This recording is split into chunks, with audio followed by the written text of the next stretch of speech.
Hello all, and welcome to day 4 in the Dolomites, another day that no doubt will consist of seeing some lakes and also several 1.5 hour drives, I imagine. This video is sponsored by Lumix, and if you're new to this channel you might be interested to know that all of the stills you see in this video were shot on the Panasonic Lumix G9 with a variety of Lumix lenses. And all the video that you see in this video was shot on the Lumix G90, which I'm filming on right now. Apart from the drone shots, the G90, as much as I love it, doesn't fly. If it did, I'd use it for the drone shots as well.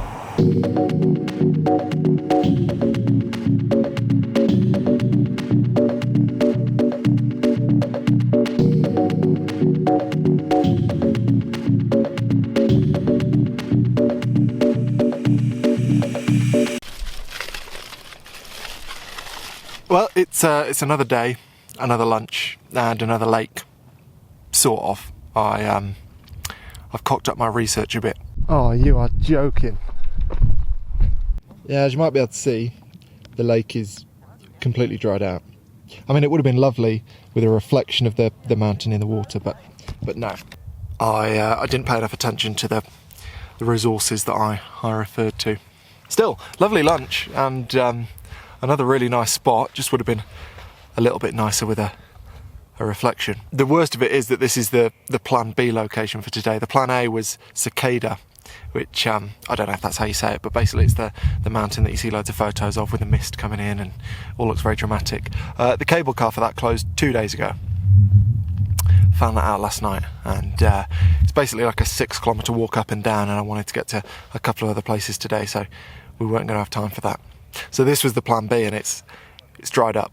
I'll tell you what, as much as I enjoy flying drones and to some extent taking photos with drones, I do also have mixed feelings about them. Like, when you can hear other people's drones in a place like this, you sort of think, oh, give it a rest, disturbing the peace. And when there's 2 or 3 of them, you definitely think that. And well, if you're contributing to it, it's not really great. The other thing that I've noticed with drones as well, particularly with drone photography as opposed to videography, is that I never feel as good about images that I've taken with drones, because I don't feel as close to them, because I wasn't there really taking the photo. I wasn't there seeing it with my own eyes, and I think that's the best bit about photos, is that you were there and you kind of saw it and experienced it in person, and for very obvious reasons you don't really get that with a drone. So yeah, mixed feelings. Nevertheless, when I can get it out, I typically do. That'd be disgusting. Anyhow, after that lake mishap, we've decided that we're going to try and get the cable car up there.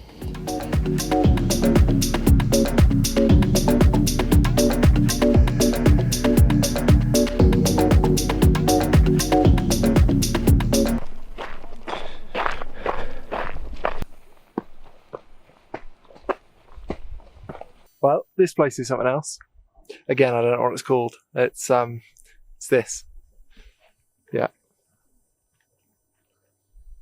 So 2 days ago, you said you had what you thought was the highest coffee you've ever had at 2,000 metres. The highest barista coffee. Yeah. Highest barista coffee. Yeah. This is 2,700. Getting there. So we should go and have a coffee, really, shouldn't we? Let's. Just 5 more minutes looking at this view. I think.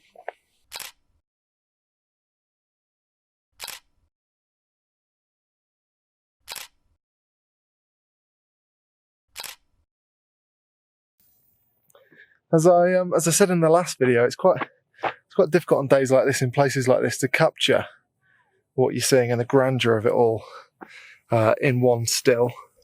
In fact, in any number of stills. But it doesn't take away from how amazing it is to just look at. What a ridiculous place! Right, I'm ready to get coffee now. You'll be pleased to hear. Fantastic. Let's go. Let's hope they're not shut, eh?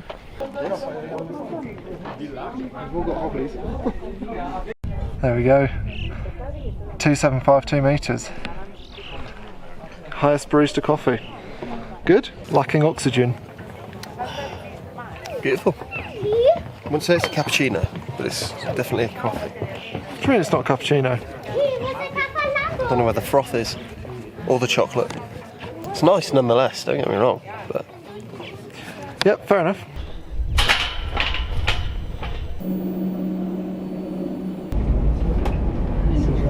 Have your ears popped? Mine haven't yet. I don't think my ears have popped for 4 days. Oh dear. Oh dear. I do apologise if that footage of the cable car looked horrific. They are the least clean windows in a cable car I've ever seen. It's maybe a bit dramatic, but they weren't very clean. Now we have, guess what, an hour and a half drive to a church. If you've watched all the videos so far here in the Dolomites, every single drive has been an hour and a half, regardless of where we are or where we're going. So that's a good bit of fun. We're getting through the podcast, aren't we? Yep. And as you can see, well, you might be able to tell I'm driving this leg. So Tom's going to be back in charge of the B-roll. Have you got anything to add at this stage? Well, it is 4:15, and it's, as I say, an hour and a half drive. So we should get there in plenty of time for golden hour, which I'm not particularly bothered about. I prefer the hour before golden hour normally, because it, to me at least, looks a bit more interesting and less cliche. But and considering how your research has gone so far, there'll probably be no church or no sunset. That's true, but it still hurts.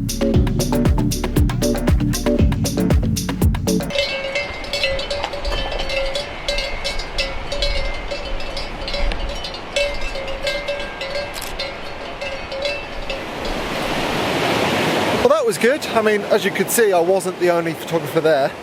Plenty of other people, and I knew I wasn't going to get anywhere near an original shot, but I've wanted to see that place for a long time. It's a beautiful place. The layers of the trees, and then the mountains in the background, and the lovely church in the foreground. It's lovely. And there was a cow for a brief period too, so that was good as well. Did you enjoy that, Tom? Standing in the freezing cold for half an hour while I took photos? It was freezing. Absolutely freezing. But yeah, it was good. It was beautiful. Good. Emily's not the biggest fan of doing that either. Anyway, that concludes the Dolomites, basically, and well, for this trip, I'm sure I'll be back. But yeah, that's all the places that we've got time for this trip. Tomorrow, we're going to Slovenia. We've got a 4.5 hour drive to Slovenia. I think I was telling Tom before that it's actually only about 87 miles, but it's going to take 4.5 hours because the roads just do this.